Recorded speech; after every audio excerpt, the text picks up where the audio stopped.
Kenapa kerajaan Madani sanggup tanda tangan perjanjian yang jadikan kita macam tanah jajahan semula? Serius, ini bukan cerita kecil. Di saat dunia sedang membantah Trump sebagai penyanayan perang yang besar di dunia, kita sambut dengan tarian. Adakah Malaysia menjadi boneka Amerika Syarikat? Begitulah persoalan yang bermain di fikiran.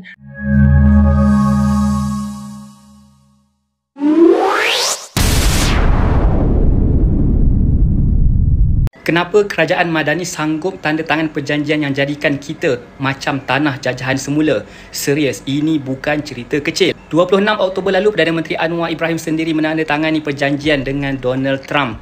Dalam artikel 2.2 bab broadcasting perjanjian itu, Malaysia wajib batalkan syarikat lesen TV yang peruntukkan 80% rancangan tempatan dan wajib benarkan rancangan luar termasuk dari Amerika disiar waktu prime time. Bayangkan sampai kandungan TV pun kena ikut telunjuk Washington.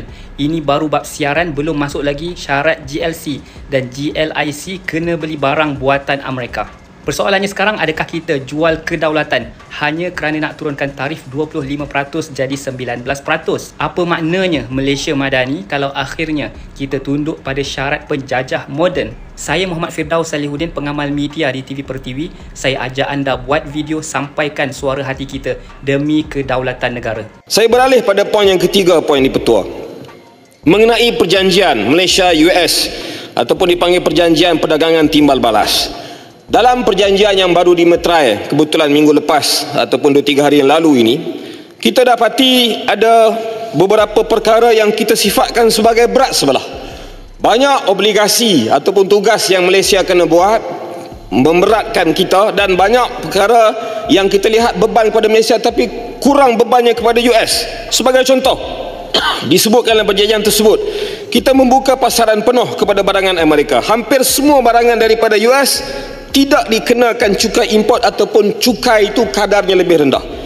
Kemudian yang kedua, dikecualikan cukai digital. Google, Meta, Netflix, Amazon tidak lagi kena cukai digital 6%. Mewujudkan ketidakseimbangan persaingan dengan pemain tempatan. Yang ketiga, tidak ada had untuk ekspor bahan nadir bumi REE. Tidak ada kuota langsung dikenakan untuk kita ekspor. Bermakna Malaysia sudah seperti hilang kawalan untuk mengawal jumlah REE yang akan dilombong oleh pihak US. Dan yang keempat, Amerika pula setuju kekalkan kadar tarif 19%, dan ini menjadikan kita terpaksa berbelanja USD 150 bilion, tapi yang kita dapat pelaburan daripada US hanyalah berjumlah 70 bilion. Poin ini betul.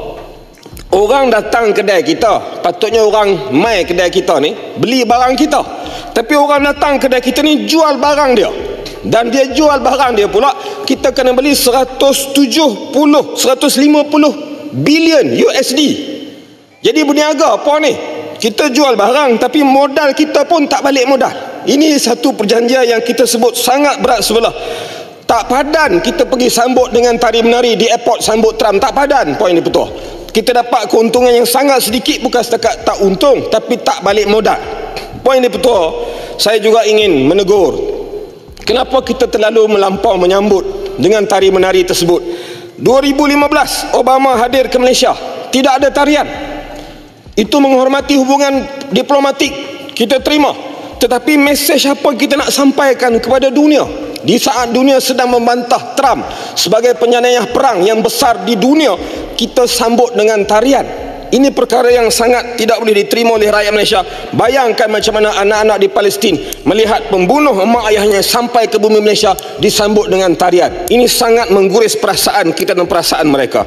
Adakah Malaysia menjadi boneka Amerika Syarikat? Begitulah persoalan yang bermain di fikiran melihat kepada klausa-klausa tertentu dalam perjanjian yang ditandatangani oleh PMX dan juga Donald Trump sewaktu sidang kemuncak ASEAN ke-47. Ada beberapa klausa, tetapi yang menjadi kontroversi ada dua perkara. Yang pertama adalah klausa 5.1, di mana Amerika Syarikat sekiranya mereka ada mengenakan sekatan, cukai, tarif, apa-apa apa bayaran dan perkara-perkara seumpamanya, maka mereka boleh memberitahu Malaysia untuk melakukan perkara yang sama seperti mana dilakukan oleh Amerika Syarikat. Dalam arti kata lain, sekiranya Amerika bertindak untuk mengenakan tarif kepada negara seperti China, Russia, India, Vietnam, Mexico, Brazil dan lain-lain, maka Malaysia kena melakukan perkara dengan kesan yang sama ataupun bersetuju melakukan perkara tersebut pada waktu yang akan datang.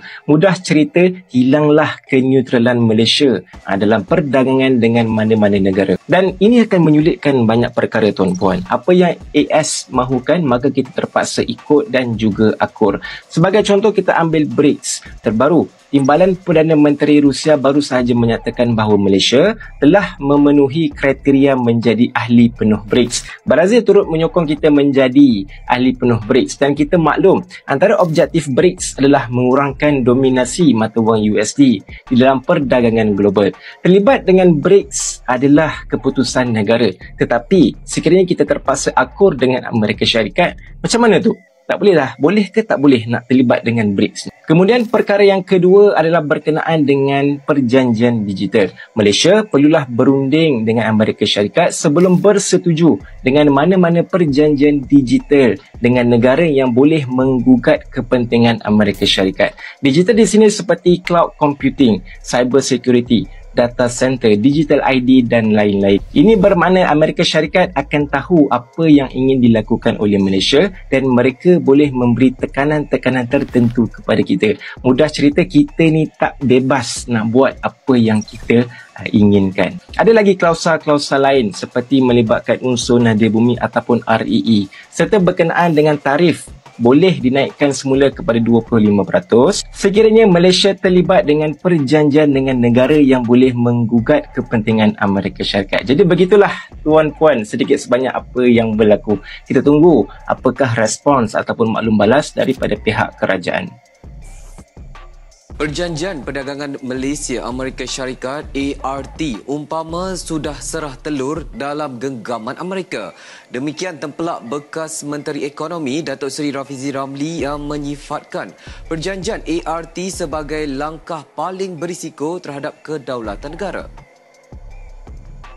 Menurut Rafizi, perjanjian itu seolah-olah membuka pintu seluas-luasnya kepada campur tangan Washington dalam urusan ekonomi dan keselamatan Malaysia. Rafizi berkata perjanjian itu bukan bentuk kerjasama tetapi satu bentuk penjajahan moden kerana ia memberi kuasa kepada Amerika Syarikat AS untuk menentukan pelaburan mana yang boleh atau tidak boleh masuk ke Malaysia. Menurutnya, artikel 5.2 perjanjian itu memberi ruang kepada AS untuk menilai dan menapis pelaburan ke Malaysia atas alasan keselamatan nasional. Rafizi turut membangkitkan artikel 5.3 yang melarang Malaysia membeli bahan atau teknologi nuklear kepada negara tertentu dipercayai merujuk kepada Rusia dan China. Investment security.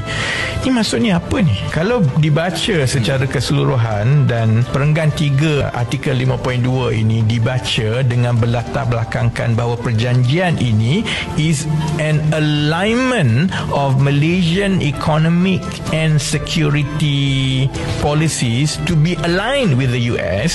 Maksudnya adakah ini bermakna US ada pengaruh untuk menentukan pelaburan mana yang masuk ke Malaysia? Malah Rafizi turut mempersoalkan kelemahan perjanjian itu dengan menyindir bahawa negara seperti Kemboja masih mampu memasukkan klausa perlindungan kedaulatan sedangkan Malaysia gagal berbuat demikian dan hanya bergantung kepada janji manis yang akhirnya merugikan diri sendiri. Rafizi memberi amaran beberapa kementerian kini mula garu kepala memikirkan kesan sebenar terhadap pelaburan, tarif dan dasar tenaga negara akibat perjanjian itu. Sebelum ini dalam laporan berita 757, seorang pemerhati menegaskan dakwaan kerajaan menjual kedaulatan melalui ART adalah tidak berasas sama sekali. Katanya semua perjanjian yang dimeterai masih tertakluk kepada undang-undang dan kuasa Malaysia dan tidak memberi ruang kepada AS mencampuri urusan dalaman negara. Namun pemerhati turut mengingatkan kerajaan supaya berhati-hati agar tidak dilihat terlalu tunduk kepada tekanan kuasa besar kerana persepsi itu boleh mencetuskan kemarahan rakyat.